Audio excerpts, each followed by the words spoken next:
Hey, welcome back. 3-day weekend. Got the wife's Jeep on the lift, got to do an oil change, but let's go up here, look at the board, get back to it. Been out of town for a few weeks, did that cross-country trip I talked about. Went really well, but the bounder's a little broken now, but not working on that one today. Provolone.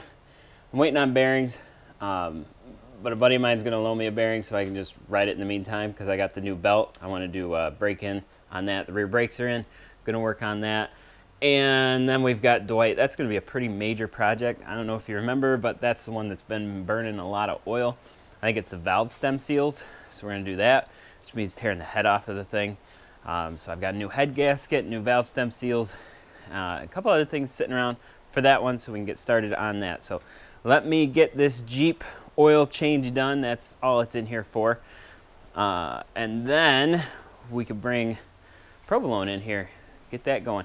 It's got that new tuner in it, but I haven't been able to run it yet because bad bearings, bad brakes, out of town, and I got to do the break-in. As soon as that break-in's done, though, we're going to the dyno. That's the goal. All right, let's get this Jeep out of here.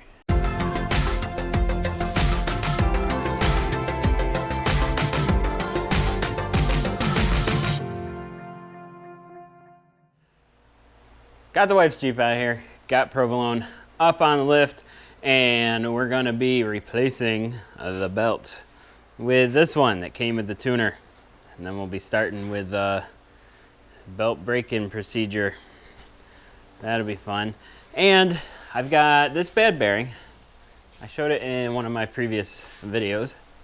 Yeah, that one's pretty bad. So a buddy of mine dropped off this bearing. So I'm going to use that for now while I wait for the kryptonites to come in, because they're on a 6 to 8 week back order, and I ordered them 4 weeks ago.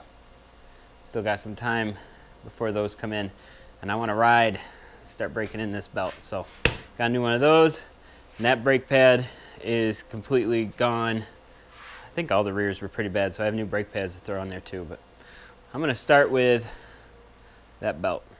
Neat feature on these clutches, they come with a hole there you can thread a bolt through, and it'll spread the secondary out so you can get the belt off easier. And it's supposed to come in your tool kit. I don't know where my tool kit is, but I've got a bolt that fits in there. So we're just going to get that in there, spread my secondaries out. Now some of these have arrows, but most don't. I always make it so the printing faces toward me, which is how that was in there. So if you're looking, you'll be able to read it. That's just how I've always done it. You know, for 2,700 miles, that belt is in really good shape. I'm going to keep it as a spare. Got the new one ready to go. Same thing, printing is going to face toward me. I'm going to throw that on there, but before I do, I'm going to check my surfaces, clean them up, blow this out, and just get any dirt removed. These clutches are in very good shape. I don't feel any grooves or anything in them other than down when it's on idle, which is normal, so in great shape. Almost put the old belt right back on it. Let's not do that. Let's put a new belt on there. Words facing toward me.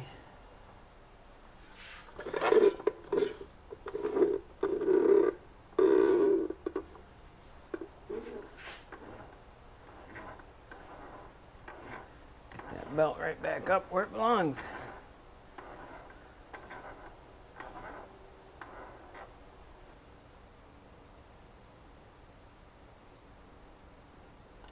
The belt is aligned, so I don't need to mess with shims or anything, but I haven't had any issues with it really. So I didn't expect it to be off. Now it's all clean, I'll put this entire housing back on. Yay!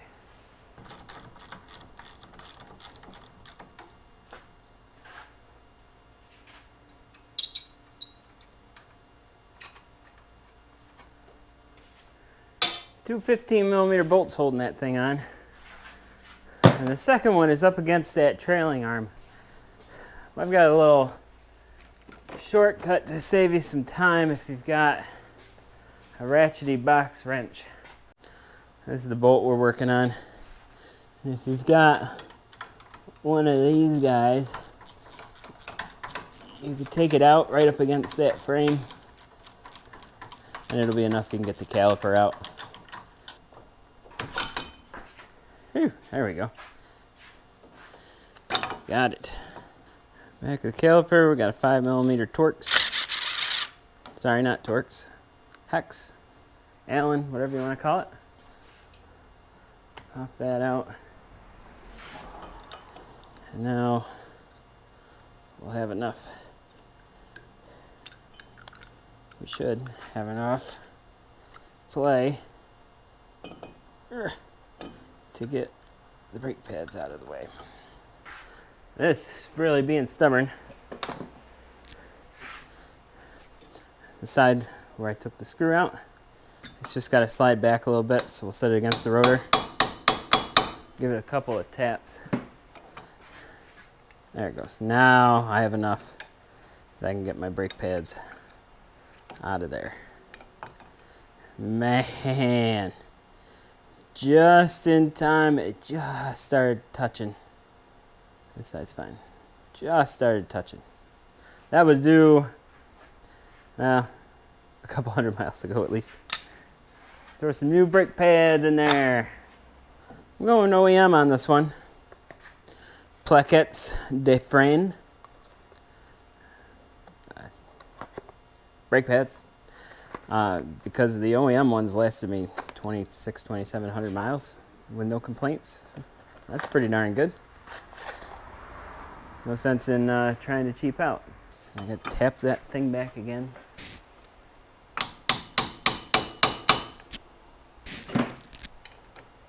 There we go. They fit right in there. Put the hose back in. Oh, I'm stupid. I didn't compress the pistons back. So let me take these nice pads back out. Throw an old pad in there real quick. Grab our handy dandy old C-clamp. And we basically just want to push one of the pads one side back. And I'll get the other one most of the way. Once that side's all the way back, I'll loosen it up, hit the other side. So the other piston is all the way. Take this old pad back off again. New pads back in again. There we go. Get our little cap guy back in there. And line the hose back up. Get it back on here. Slid right back into place. You're supposed to apply Loctite to these bolts as well. Actually, I think technically the manual says to replace these bolts if you ever take them off. And they come pre-applied with Loctite. So keep that in mind. But that's it.